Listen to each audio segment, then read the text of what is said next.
সবাইকে শুভেচ্ছা, আমন্ত্রণ জানাচ্ছি দুপুরে বাংলাদেশের শুরুতেই শিরোনামগুলো। বিদিশার 2 সন্তানের জন্ম একদিনে হলেও বাবা দুজন। এরশাদ ট্রাস্টের সম্পত্তি হাতিয়ে নিতে ষড়যন্ত্রের অভিযোগ। এরশাদ সাহেব তার মৃত্যুকালে এই প্রতারণার ভিডিও আমাকে দিয়ে গেছে। এই পাকিস্তানের কাজীকে এনে ছেলে কোলে করে নিয়ে আমাকে এইভাবে ব্ল্যাকমেল করেছে। 11 তারিখে 2 জনের জন্ম হয়েছে, বাবা কিন্তু 2 জন তৈরি করে ফেলছে। চেয়ারম্যান আমাকে ব্যক্তিগতভাবে বলেছেন যে আমার লাইফটিকে হেল্প করে দিয়েছে। করোনা ভ্যাকসিনের জন্য কেন্দ্রে কেন্দ্রে আগ্রহীদের দীর্ঘ সারি, 15 দিনের মধ্যে আসবে আরও 54 লাখ টিকা, জানালেন স্বাস্থ্যমন্ত্রী। আশুলিয়ায় নিখোঁজের প্রায় মাসখানেক পর মিলল অধ্যক্ষের 6 টুকরা মরদেহ, র্যাবের অভিযানে গ্রেপ্তার 3 জন। নিষেধাজ্ঞা প্রত্যাহার হলেও সহসা উমরা পালনের সুযোগ পাচ্ছেন না বাংলাদেশি মুসল্লিরা, জটিলতা নিরসনে লাগবে আরও মাস দেড়েক। 1 দশকেও আবিষ্কার হয়নি বড় গ্যাস ক্ষেত্র, আমদানি করা এলএনজিতে ঝুঁকছে সরকার, এখনো চূড়ান্ত হয়নি কয়লা নীতি। করোনাকালেও বাড়ছে সোয়েটার রপ্তানি, ক্রেতাদের দৃষ্টি এখন বাংলাদেশের দিকে, বিশ্ববাজারে অংশীদারিত্ব বাড়াতে চায় উদ্যোক্তারা। টি-20 সিরিজের শেষ ম্যাচে অস্ট্রেলিয়াকে হারাতে চায় বাংলাদেশ, আরেকটি জয়ের জন্যই মাঠে নামবে সফরকারীরা।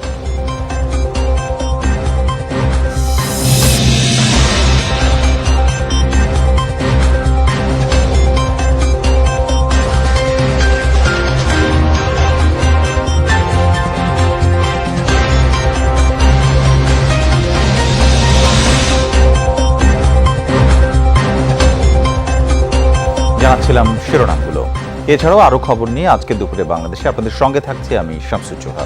দর্শক, আপনারা ঘরে কিংবা ঘরের বাইরে যেখানেই থাকুন, কিছুক্ষণ পরপর হ্যান্ড স্যানিটাইজার দিয়ে আপনার হাত খুব ভালোভাবে জীবাণুমুক্ত করে নেবেন। এবার যাব পুরো খবরে। আবারও বিদিশা বিতর্ক জাতীয় পার্টিতে। প্রয়াত চেয়ারম্যান সাবেক রাষ্ট্রপতি হুসেইন মোহাম্মদ এরশাদের সন্তানের মা পরিচয়ে দলে অবস্থান তৈরির চেষ্টায় বিভোর বিদিশা। একই সাথে হুসেইন মোহাম্মদ এরশাদ ট্রাস্টের স্থাবর অস্থাবর সম্পত্তি হাতিয়ে নেওয়ার দুরভিসন্ধির অভিযোগ উঠেছে তার বিরুদ্ধে। এক ধাপ এগিয়েছেন, তালাকের পরও এরশাদের সন্তানের মায়ের দাবিতে প্রেসিডেন্ট পার্কের একাংশের দখল নিয়েছেন। তবে যে সন্তানের মা পরিচয় দিয়েছেন বিদিশা, সেই সন্তান শাহাতা জারাব এরশাদ এরিক এরশাদ বিদিশার ঔরসজাত সন্তান নয় বলে দাবি জাতীয় পার্টির অনেক নেতার। অভিযোগ আছে এরিক বিদিশার চুরি করা সন্তান। সম্প্রতি জাতীয় পার্টিতে বিদিশা সিদ্দিক বিতর্ক নিয়ে আব্দুল্লাহ তুহিনের ধারাবাহিকের দেখুন প্রথম পর্ব।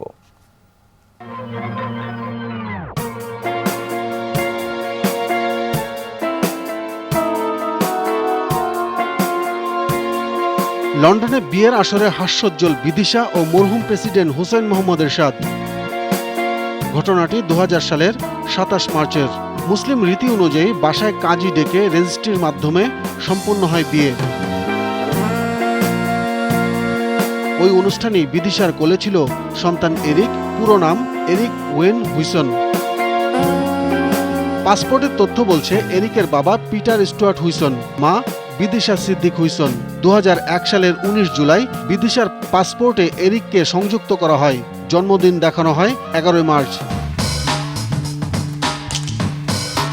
এরশাদ বিদিশার বিয়েতে উপস্থিত থাকা সেই শিশু এরিক ওয়েন হুইসনের যমজ ভাই আজকের প্রতিবন্ধী যুবক শাহাতা জারাব এরশাদ এরিক। তাকে এখন এরশাদের ঔরসজাত সন্তান দাবি করে রাজনৈতিক ও অর্থনৈতিক ফায়দা লোটার অভিযোগ বিদিশার বিরুদ্ধে। এরশাদ সাহেব তার মৃত্যুকালে এই প্রতারণার ভিডিও আমাকে দিয়ে গেছে। তার এই কাগজ আমার কাছে দিয়ে গেছে, সে ছবি সহ আছে, ভিডিও সহ আছে।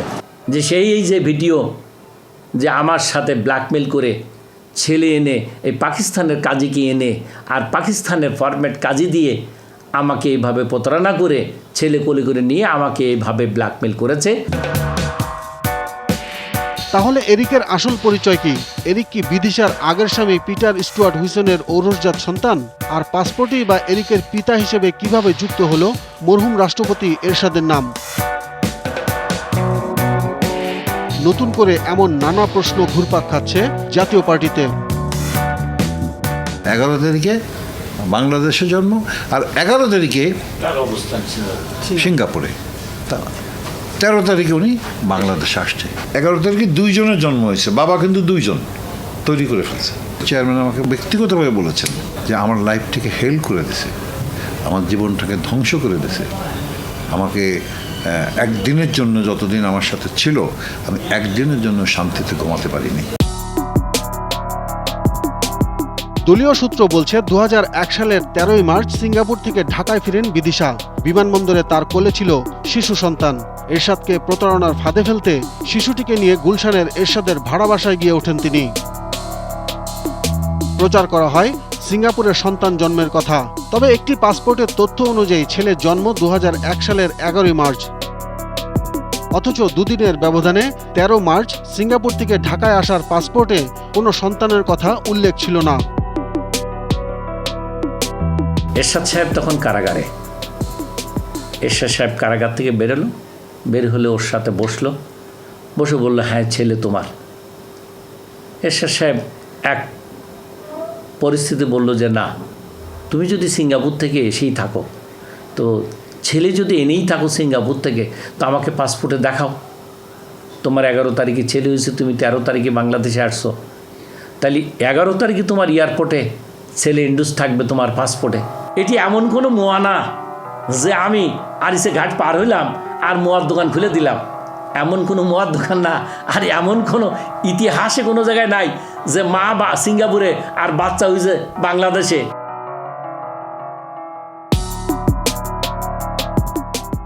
বিশেষজ্ঞরা জানান, সন্তান জন্মের 1 সপ্তাহ আগে বা পরে কাউকে আকাশপথে যাত্রার অনুমতি দেওয়া হয় না। ও আচ্ছা, ক্যামেরা নিয়ে আসতে চান তাহলে আপনি লকডাউনে পরে আসেন। লকডাউনের ভিতরে তো আপনাকে ইনভাইট করাটাও ঠিক না। এসব অভিযোগের বিষয়ে জানতে চাইলে বিরক্তি প্রকাশ করার পাশাপাশি সরাসরি ক্যামেরার সামনে কিছু বলতে রাজি হননি বিদিশা। তবে ফোনে জানতে চাইলে তার বিরুদ্ধে আনা সব অভিযোগ অস্বীকার করেন। বললামই আপনাকে, যদি ইরেজ করে করে করে করে মানুষকে দেখায় ও বিভ্রান্ত করে, তো কিছু করার নাই। ওনার বিষয়ে কোনো কথাবার্তা আমি বলতে চাই না। Abdullah Tuhin, Jamuna news, Dhaka. Thank you so much ভাই। আসসালামু আলাইকুম। দর্শক, এবারে আমরা সরাসরি চলে যাচ্ছি সচিবালয়। সেখানে মন্ত্রিসভার বৈঠক শেষে ব্রিফিং করছেন মন্ত্রিপরিষদ সচিব খন্দকার আনোয়ারুল ইসলাম। যাচ্ছি সেখানে। যে প্রত্যেকটা প্রাইমারি টিচার এই আইনটা হওয়ার সাথে সাথে সে নিজেকে নিবন্ধিত করবেন, একটা প্রাইমারি একটা চাঁদা দিবেন, একটা এককালীন চাঁদা দিবেন, দিলে ওনারা এটার মেম্বার হবেন। মেম্বার হইলে পরে এই কল্যাণ ট্রাস্টের থেকে তিনি বা ওনার ফ্যামিলি একটা বেনিফিট পাবেন। তো এর মধ্যে ধরেন পোষ্য যারা আছেন, যেমন অপ্রাপ্তবয়স্ক পুত্র, অবিবাহিত কন্যা, হ্যাঁ, তারপরে বিশেষ চাহিদা মানে থার্ড জেন্ডার যেটা, তারাও এটার বেনিফিট পাবে। আর 6 ধারাতে আছে যে কীভাবে এটা ম্যানেজমেন্ট হবে। একজন ভাইস চেয়ারম্যান থাকবেন, প্রাথমিক শিক্ষা অধিদপ্তরের অতিরিক্ত মহাপরিচালক, আর ট্রাস্টি বোর্ড একটা থাকবে। সেই ট্রাস্টি বোর্ডের 8 জন থাকবেন, দায়িত্ব থাকবে 3 বছর করে। এবং ডিজি প্রাথমিক শিক্ষা হবেন ওই ট্রাস্টি বোর্ডের চেয়ারম্যান। আর নতুন কয়েকটা জিনিস লেখা হয়েছে, সেটা হলো যে যদি কোনো শিক্ষক মারা যান, তাহলে সেক্ষেত্রে তার নাবালক, প্রতিবন্ধী বা বিশেষ চাহিদা সম্পন্ন সন্তান সন্ততিরা প্রাপ্তবয়স্ক না হওয়া পর্যন্ত লেখাপড়ার খরচ এই ট্রাস্ট থেকে পাবেন। আর কোনো সরকারি প্রতিষ্ঠান ব্যক্তি যদি কোনো সম্পদ অনুদান হিসেবে দেন, সেটা তারা গ্রহণ করতে পারবেন। এই তো। আর এটার একটা রেগুলার হিসাব অ্যাকাউন্টস থাকতে হবে এবং আপনার এটার আয় ব্যয়ের হিসাব দিতে হবে।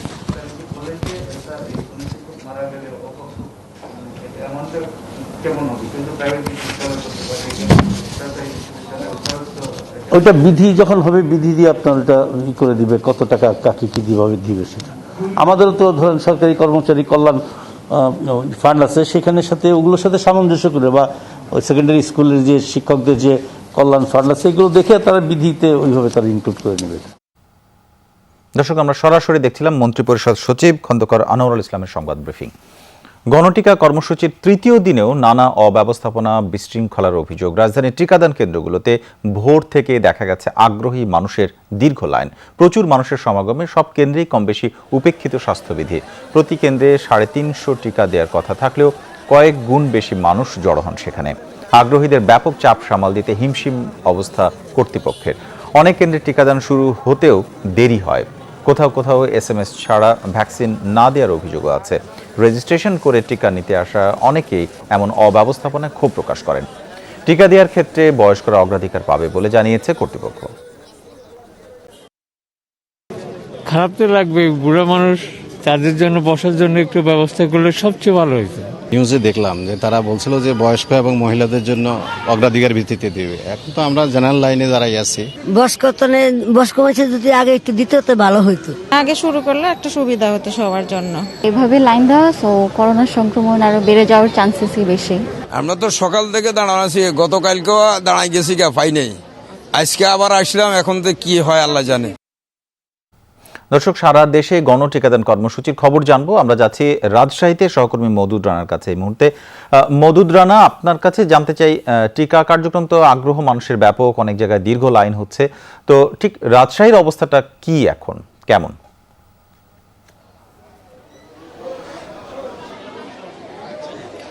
জোহা, আমি রয়েছি রাজশাহী টিচার্স ট্রেনিং সেন্টারে। এই কেন্দ্রে আপনি দেখতেই পাচ্ছেন যে সাধারণ মানুষের ভিড়, তারা অপেক্ষা করে আছে এবং তারা ঘন্টার পর ঘন্টা লাইনে দাঁড়িয়ে অপেক্ষা করছিল।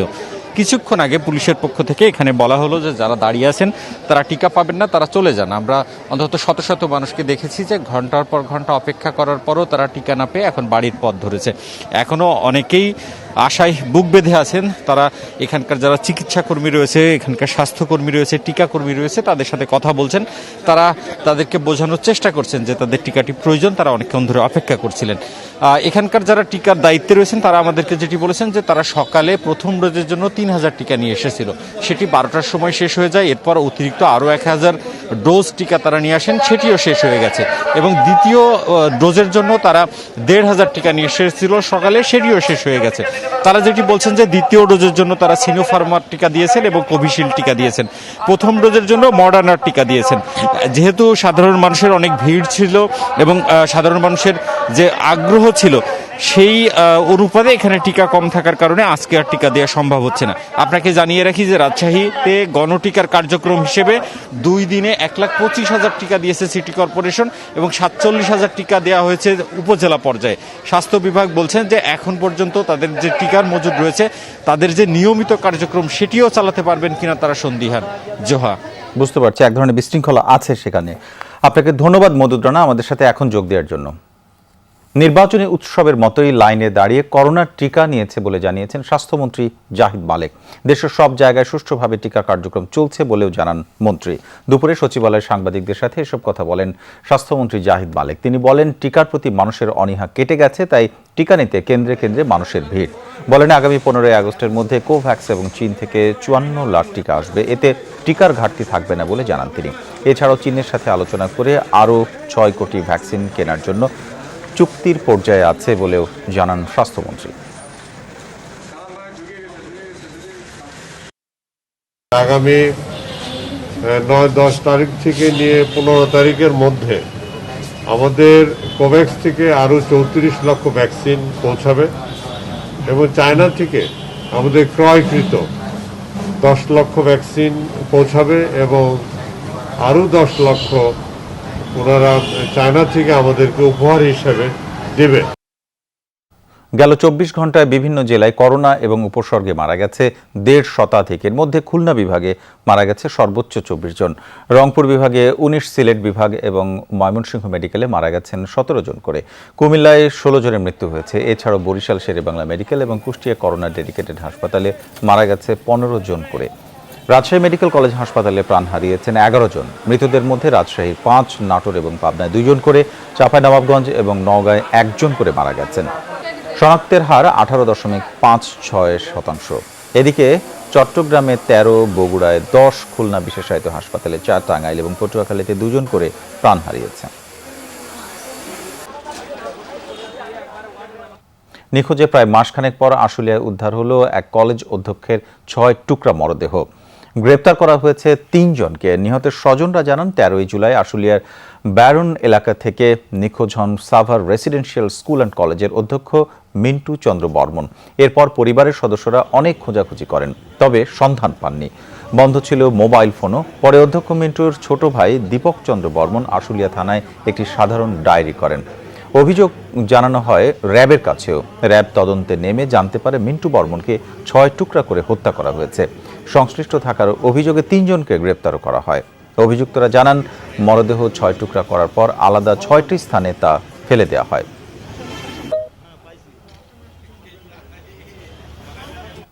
এ সম্পর্কে র্যাব ব্রিফ করেছে, সেই বিষয়টি নিয়ে আপডেট জানাবেন। এখন আমাদের সহকর্মী মাহফুজুর রহমান নিপু আপনার কাছে জানতে চাই, র্যাব তো ব্রিফ করেছে, সেখানে ঠিক এই মামলাটি সম্পর্কে, এই ঘটনা সম্পর্কে আসলে কি বলেছেন?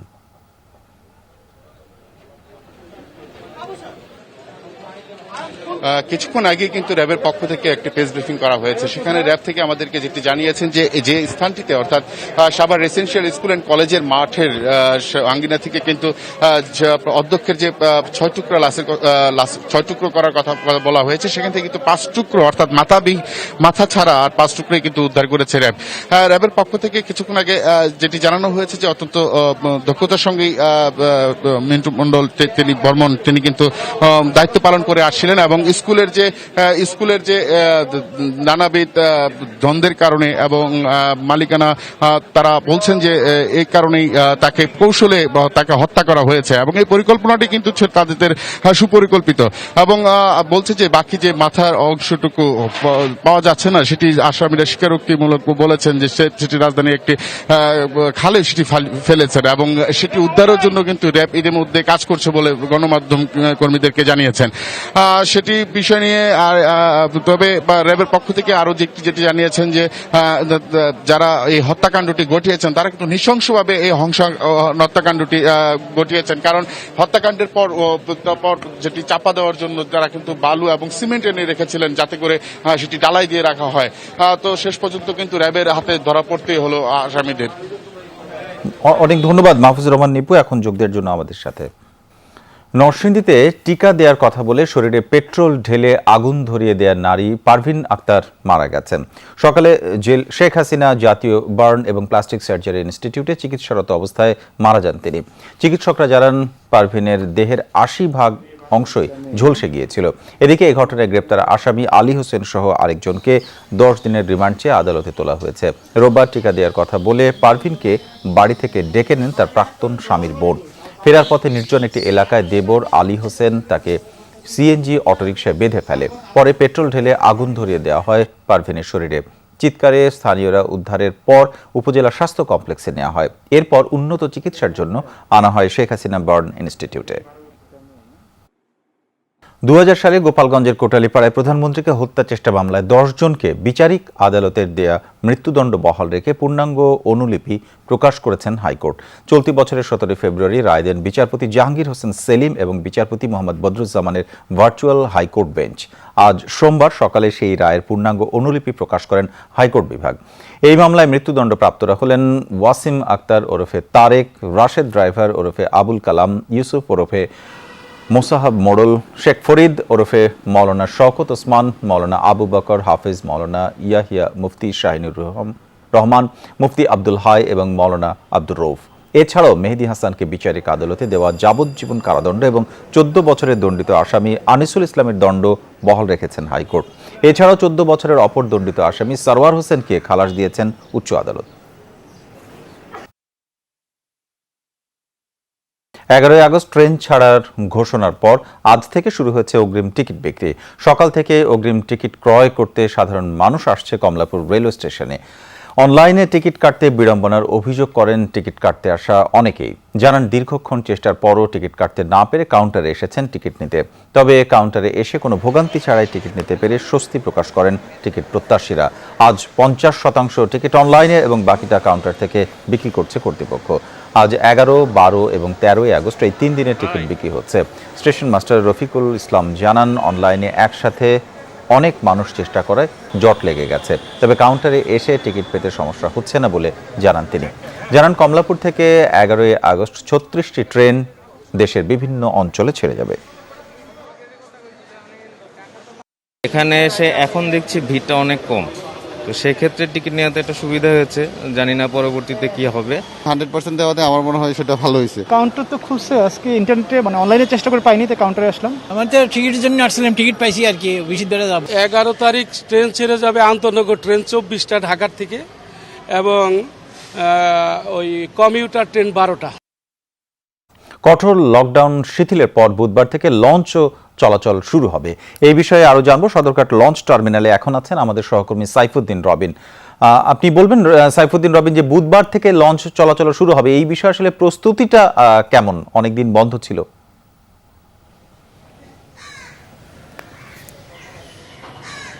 জোহাব, বেশ ভালোই প্রস্তুতি এবং সেই প্রস্তুতির তোড়জোড় চলছে লঞ্চগুলোতে। মালিক শ্রমিক তারা প্রত্যেকে বলছেন ইতিবাচকভাবে দেখছেন তারা সরকারি সিদ্ধান্ত, লকডাউন শেষে যে গণপরিবহন খোলার যে সিদ্ধান্ত নেওয়া হচ্ছে সেই বিষয়টিকে। আমি এর আগে ছিলাম বাস টার্মিনালে, সেখানেও দেখেছি ব্যস্ততা শ্রমিকদের, যেহেতু যান্ত্রিক বিষয় সে কারণে এই গণপরিবহনগুলোকে সচল রাখার সেই চেষ্টা, সচল করে তোলার চেষ্টা, নতুন করে রাঙিয়ে তোলার চেষ্টা, সবগুলো বিষয়ই ছিল আসলে মালিক শ্রমিকদের তরফ থেকে এবং তারা মূলত সেই প্রস্তুতি নিয়ে এখন ব্যস্ত সময় পার করছেন।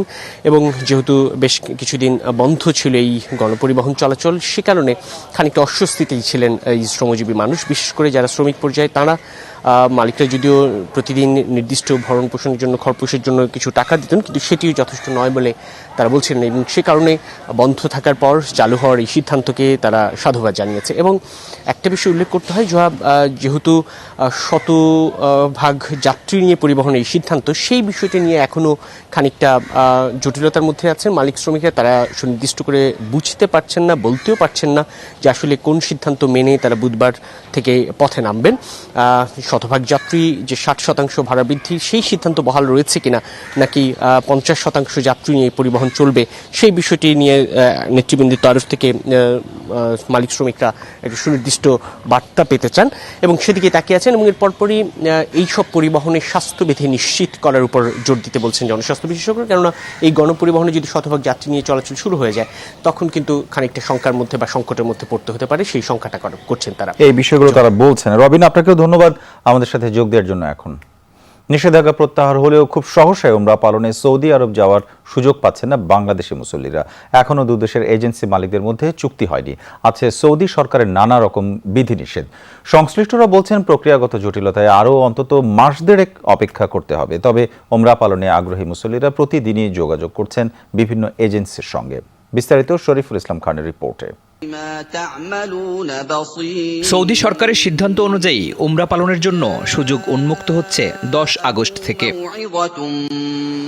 এই খবর শোনার পর থেকেই অপেক্ষার পালা শুরু হয়েছে বাংলাদেশি মুসল্লিদের। তাদেরই একজন রংপুরের ফজলুল বাড়ি হামিম। 2 বছর টাকা জমা দেওয়ার পরেও যাওয়া হচ্ছে না। এখন আশা শুনতেছি যে আবার উমরার কারণে আবার হজের উমরা চালু হয়েছে। খুব খুশি লাগতেছে যে আমি যাইতে পারবো। নফল ইবাদত হলেও উমরা পালন নিয়ে বাড়তি আগ্রহ আছে মুসল্লিদের। সামর্থ্যবান অনেকেই আছেন যারা নিয়মিতই উমরা পালন করেন পরিবার পরিজন সহ। আমরা আনন্দ আত্মহারা, আমি আমার পরিবার সবাই, এবং আমাদের সাথে অনেক বন্ধু বান্ধব যাওয়ার জন্য ইচ্ছা পোষণ করছে। সবাই আমরা ইনশাল্লাহ যাওয়ার জন্য প্রস্তুতি নিতেছি।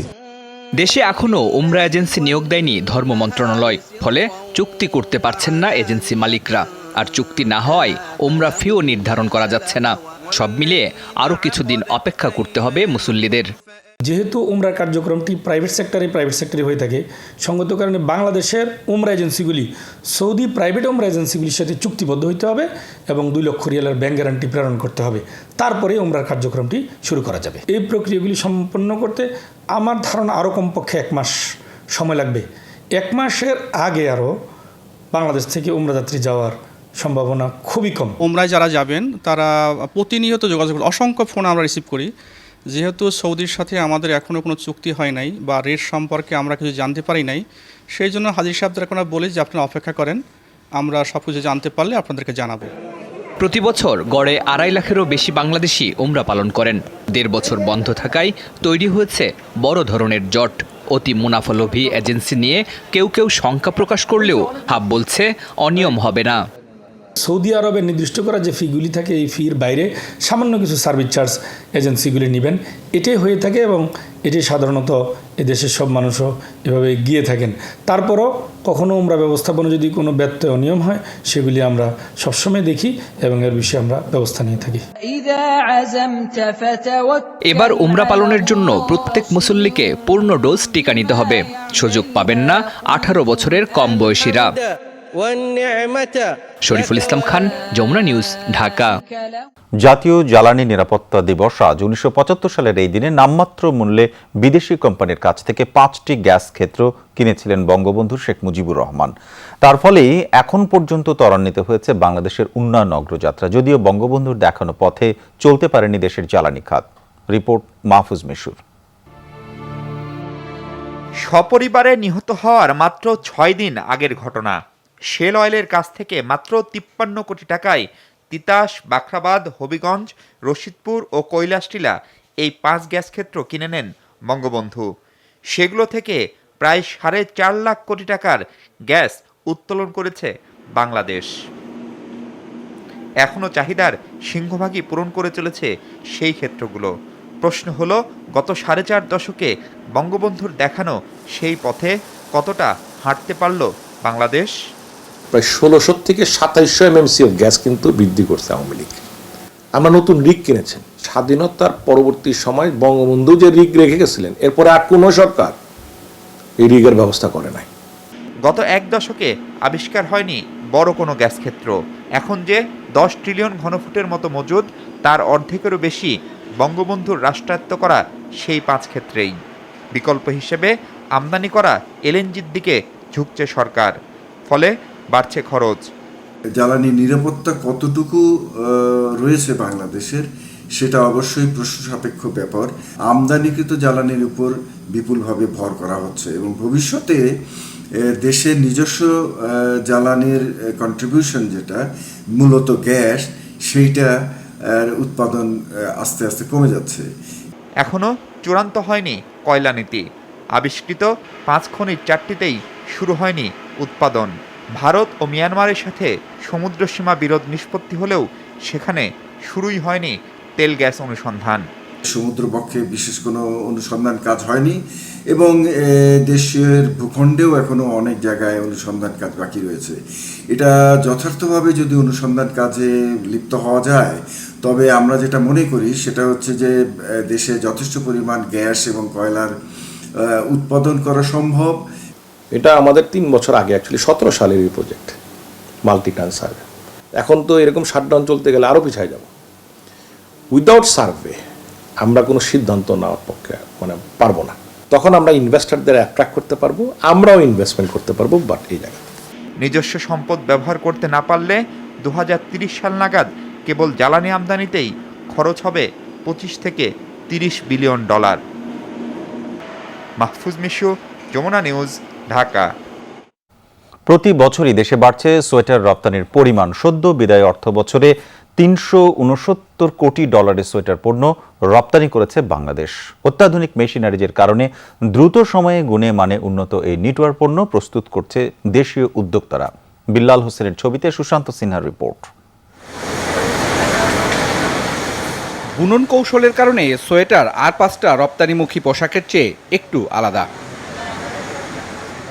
তাই তো হুট করে কারখানায় দেখলে বোঝার উপায় নেই কি করছেন পোশাক কর্মীরা।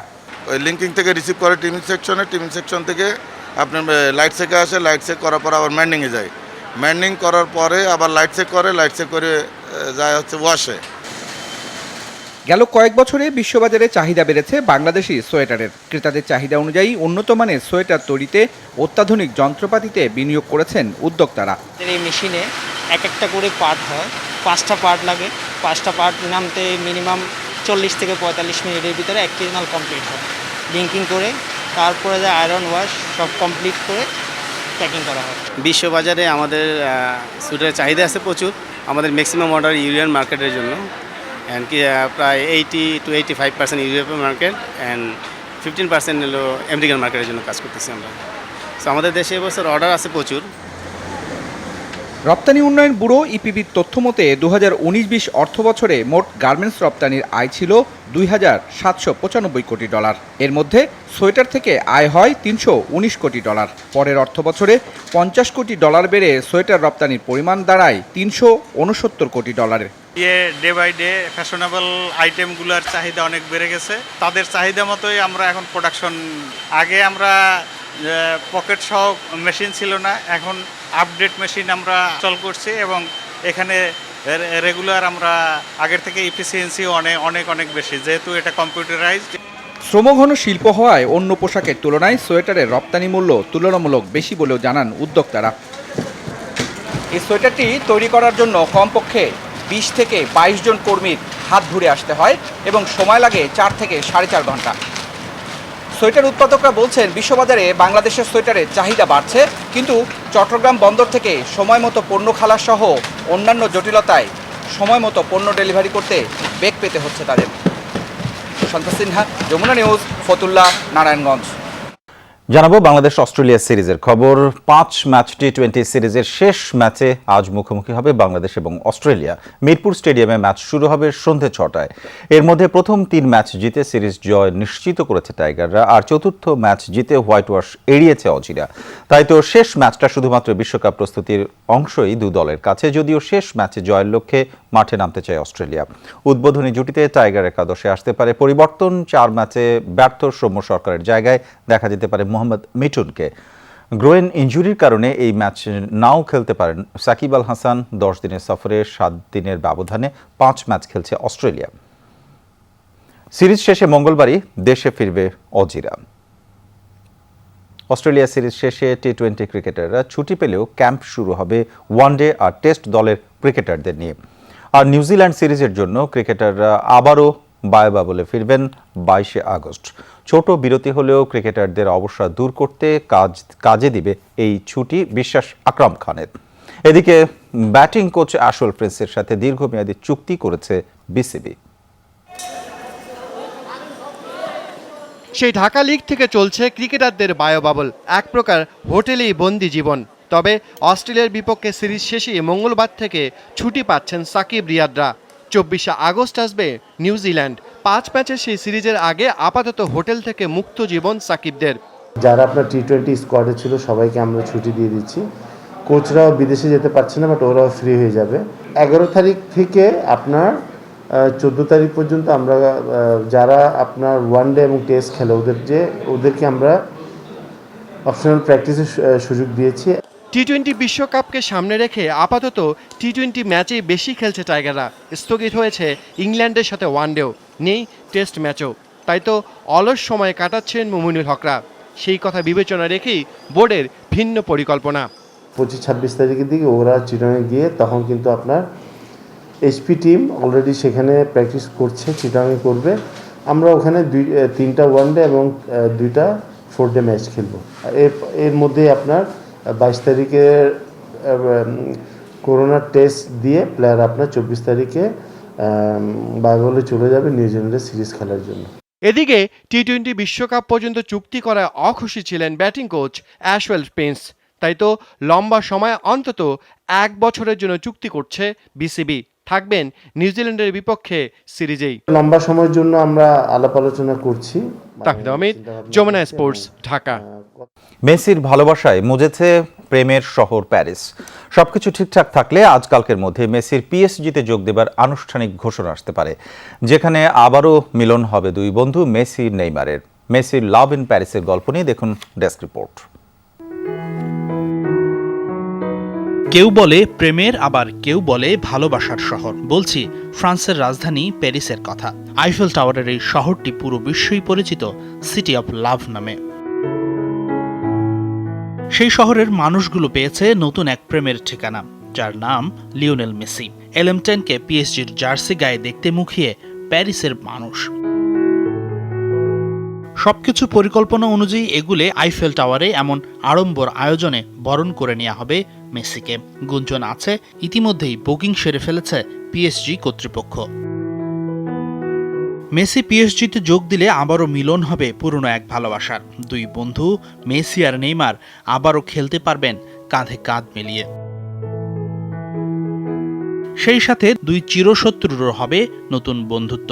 গেল মৌসুমেও চিরপ্রতিদ্বন্দ্বী রিয়াল মাদ্রিদ ও বার্সেলোনার আর্মব্যান্ড পরে মাঠে লড়াই করা রামোস ও মেসি সতীর্থ হয়ে দাঁড়াবেন একে অন্যের পাশে।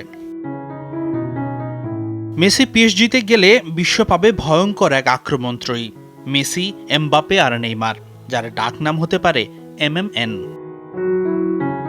কিন্তু এই ত্রয়ী গঠনের পথে বাধা রিয়াল মাদ্রিদ। কেননা রোনালদো, রামোস, ভারানের মতো একের পর এক তারকারা বিদায় নিলেও টাকার ব্রিফকেস নিয়ে এমবাপের জন্য অপেক্ষায় লস ব্ল্যাঙ্কোসরা। পিএসজির সাথে চুক্তি নবায়ন করতে রাজি না হওয়া এমবাপেকে এই মৌসুমে না ছাড়লে আগামী মৌসুমে ফ্রিতেই ক্লাব বদলাতে পারবেন ফ্রান্সের এই সুপারস্টার। হাসিনুর রহমান, যমুনা স্পোর্টস। আনুষ্ঠানিকভাবে নতুন গন্তব্য এখনও ঠিক হয়নি, তবে পিএসজিতে যাচ্ছেন লিওনেল মেসি, এমন খবরে কপাল খুলেছে ফরাসি ক্লাবটির। এর মধ্যে পিএসজির ফ্যান টোকেনের মূল্য বেড়ে গেছে 43%। সব মিলিয়ে মেসির আগমনের খবরে মাঠ এবং মাঠের বাইরের প্রভাব বেশ ভালোভাবে টের পাচ্ছে ক্লাবটি। করোনাকালীন সময়ে দর্শক শূন্য গ্যালারিতে ম্যাচ অনুষ্ঠিত হয়, টিকিট বিক্রি সহ অন্যান্য আয় থেকে বঞ্চিত হচ্ছে ক্লাবগুলো, যার বিকল্প হিসেবে চালু হয়েছে ফ্যান টোকেন সিস্টেম, যার বদলতে ক্লাবের সব ধরনের সুযোগ সুবিধা পাবেন একজন সমর্থক। আর মেসির আগমনের খবরে 43% বেশি মূল্য দিয়ে টোকেন কিনতে হচ্ছে পিএসজির সমর্থকদের।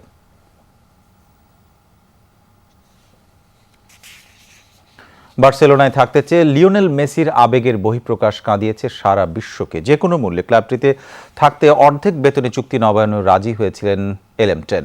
অবশ্য তাতেও মেলেনি সমাধান। 21 বছরের সম্পর্ক ছেদ হয়েছে চোখের জলে। কিন্তু তারপরও সমালোচকদের প্রশ্ন, অর্ধেক বেতন কেন? মেসি চাইলে বিনা বেতনেই থাকতে পারতেন, কিন্তু আইনের মারপ্যাচে সেটি কোনোভাবেই সম্ভব ছিল না। কারণ স্প্যানিশ আইন অনুযায়ী নতুন চুক্তিতে একজন ফুটবলার এর বেতন তার আগের বেতনের কমপক্ষে 50% হতে হয়, আর তাই মেসি চাইলেও বিনা বেতনে চুক্তি করা সম্ভব ছিল না। তাই সব ধরনের চেষ্টার পরও বার্সেলোনায় থাকা হয়নি এই আর্জেন্টাইন জাদুকরের। মেসির পিএসজিতে যোগ দেওয়া ঠেকাতে আদালতে দ্বারস্থ হচ্ছে বার্সেলোনা, এমন সংবাদ প্রকাশ করেছে স্প্যানিশ গণমাধ্যম। ESPN বলছে সোমবার প্যারিসে মেসি স্বাস্থ্য পরীক্ষায় পাশ করলে পিএসজির সাথে চুক্তি পাকা হবে তার। এবার খবর এলো বার্সেলোনা বাগড়া দিতে চাইছে মেসির পিএসজিতে যোগ দেওয়ার পরিকল্পনায়। স্প্যানিশ গণমাধ্যমের মতে বার্সেলোনার পক্ষে আইনজীবী হুয়ান ব্রানকো ইউরোপিয়ান আদালতে এরই মধ্যে অভিযোগ দাখিল করেছেন, যেখানে বলা হয়েছে বার্সেলোনার তুলনায় পিএসজির ফিনান্সিয়াল ফেয়ার প্লের অবস্থা আরও খারাপ। 2019-2020 মৌসুমে পিএসজি নাকি তাদের আয়ের 99% খেলোয়াড়দের বেতনের পেছনে খরচ করেছে, সেখানে বার্সেলোনা খরচ করেছে 54%। এই অর্থনৈতিক অবকাঠামো নিয়মের কারণেই মেসিকে ছাড়তে হয়েছে বার্সা।